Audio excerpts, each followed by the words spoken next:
TDS have just buffed the scout a lot. And no, not the golden one. I don't need to use the golden one. I think it might be good enough to just be able to solo Molten mode. Okay, now I don't think it'll be able to do that, but let me just explain. So I'm going to play on this map, and basically, Sniper, it's good enough. Oh my god, I'm being TP'd in. Sniper is already good enough to get to wave 40 on Molten mode. If that says anything, that just says that Molten mode is way too easy. But look at this now. 2 damage on the scout. What the heck, bruh? Why is that so strong? That's literally how good Golden Scout is. I don't know about the fire rate, but still, this thing is ridiculously OP. And if I place down 3 of them here at the front, I think I should just be able to full-on spawn kill. Let's just see how this goes. Pretend you're just like a new player who's just trying out Molten mode for the first time. And this is the tower you're given to work with. What the heck, bro? This is not even like... How's this fair? Okay, let me just get down more scouts. How fast can I just speedrun the early game? Now the enemies are barely making it out. I can't even see them.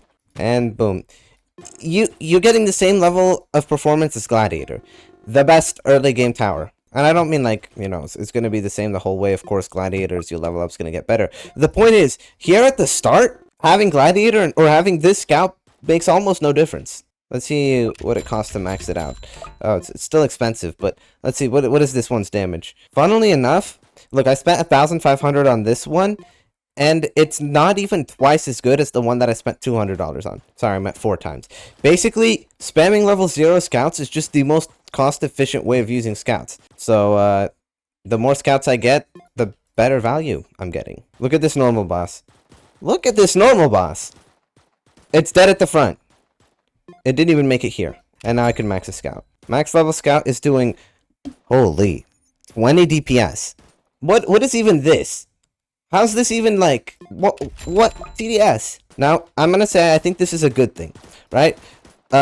People might say that this is like unbalanced. I think it's a good thing because of the fact that 20 DPS is not enough to like get you far. Like Sniper can do something similar, but it just has full map range instead of this. So Sniper is still the better tower if you want to get far, but this is going to speed up so many games, and this is going to make noobs genuinely helpful. Because a lot of the time, you know, noobs, they place down their scouts. You know, knowing noobs, they're probably going to still avoid using scout, even though it's better than probably every other early tower. Like, this is literally better than Paintballer, better than Demoman, better than Hunter, maybe even. I'd say it is, because it allows you to go faster.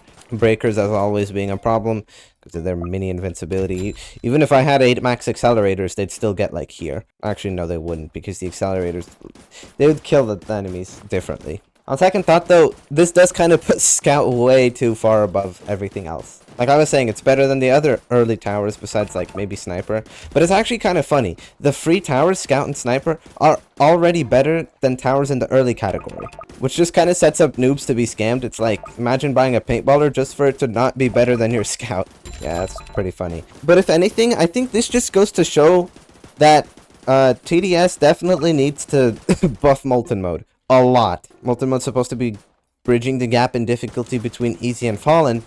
It doesn't really do that. You basically have 2 very easy modes and then a kind of hard one, which is Fallen. Which isn't even that hard when you come to think of it. You can beat it with just Minigunner. And I mean like Minigunner is your main DPS. You still need supports like Pyro, DJ, and Commander. I honestly think Molten does need a buff and Fallen also needs a buff. Because Fallen, I mean, well, you can beat Fallen on basically anything you want to beat Fallen on. I kind of think the old days were cool where you had to play on like the easier maps. Like Autumn Falling. Is that even the name of the map? Probably. Or Harbor. Like I can remember back in the 2020 days, you could only beat Fallen on the easy maps. Because Fallen was genuinely hard at the time. But now we've power creeped so hard with like Accelerator, Engineer, Golden Mini. That Fallen mode, you can literally kill the Fallen King like here.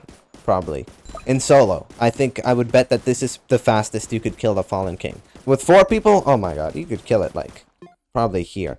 Granted, everybody would need a really good loadout. Like you'd need Rangers, Engineers, Accelerators, whatnot. I just sold a Scout. This is actually funny though. The fact that I'm killing these enemies this fast, like just now, something has made it past this like line of defense over here at the front. And it's already dead. I don't know.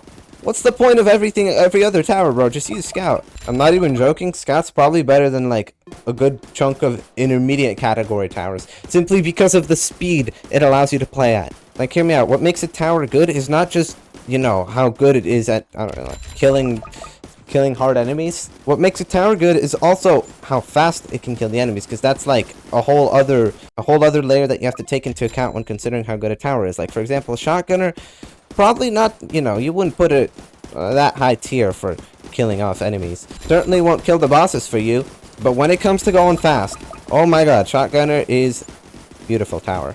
Also, stuff's finally getting through, and even then, I mean, will I be fine if I skip? I think I'll be fine if I skip. Let me just skip real quick. Max this out. Max the scout up here. Oh my god. What is this damage? I don't have a commander. I'm doing hundreds of DPS. This is what I feel like will actually be scary though, these breakers, because of the way that, you know, breakers are invincible for like a millisecond after they break. That just counters single target DPS so hard, and scout is nothing but single target DPS, but looking at this, wow. Not even bad. What the heck? You know, I was thinking like Fallen should be buffed, and people could argue that there's hardcore mode, but who likes hardcore mode? Let's be honest. Nobody likes hardcore. You know what? I'm gonna skip. As stupid as that is, I'm literally gonna skip because I'm just confident enough. In scouts, that's actually crazy. All my confidence lies in the freaking starter tower. I'm running out of room now. That's what kind of sucks about this. If you're going with the strategy, you're not gonna have a lot of spots to spam scouts. I'm gonna skip. Surely I can't keep getting away with skipping. Oh my god, this is like 500 DPS. It might just be. Let me do a little bit of quick calculations. If every scout is doing 20 damage, oh wow, I'm doing, yeah, well over 600. So that means if I have all 40 of my scouts placed down, I'll be doing 800 DPS. And yeah, this basically feels like just having like some max level engineers, like 2. Okay, maybe that made it sound less impressive, but still, you get this tower when you start the game for free. I'm officially out of good spots. Now I have to start placing in trash spots. And there you go, 40 scouts. Now we have just the wrath of 800 DPS in this area. Oh my goodness, this actually is so stupid. I don't like how scout is this good. Now the ultimate question is, how's this gonna do against the Molten boss? And is this better than Sniper? Because Sniper can actually beat Molten mode. It's very hard to do. You need good RNG. But Sniper can. And this is doing more DPS. I mean, just by the looks of it. So, I mean, next round we find out. Here's a little short visualization of how much damage we're getting done. Yeah, that's quite a bit. I'm gonna skip here. Actually, on second, that's probably a bad idea. Yeah, that was a bad idea. I'm wasting shots on this. Okay. Molten boss is gonna stomp. It's gonna stun like a lot of my scout force. I mean, they'll destroy all of this in no time. And yeah, there they go. Now we're focused on the Molten boss. Oh god, 2 Molten Titans. That's 7,000 HP worth of stuff that he just threw at us. Okay, well that's gonna definitely affect the results negatively. Oh, he's going 2 more. Okay, you know, the Molten boss, it can just do that sometimes. Still though. Now it's adding a stomp onto that, as if there wasn't enough already. I just want there to be nothing when the Molten boss gets here, because that's like the focus point. That's where it'll be taking the most damage, and we get to see. Okay, here it comes. Yeah, that's a lot of DPS. You know, genuinely, with DJ and Commander, I think this could beat Molten mode. So long as you're not getting this kind of RNG with like 2 Molten Titans. In fact, I should probably be moving my scouts, because these ones aren't even gonna do damage like ever. I think we're gonna get the Molten boss below half HP. Yeah, it's below half HP. Oh my god. So this scout does 20 DPS. Let me go take a look at Golden Scout stats real quick. Okay, yeah, Gold Scout does 36. So Gold Scout is able to win, like beat Molten mode. But the thing is, you'd be spending like, I don't know, 2,000 extra per scout. But remember, Golden Scout is 50,000 coins if you get it from a crate. This is absolutely free. Like seriously, with Commander, this would be almost as strong as just a Golden Scout. That's crazy, boys. And if you want to see more OP buffs, you better like, subscribe, use StarCode E. And by the way, I think this does make this better than Sniper. So I'll see you in the next one. Goodbye.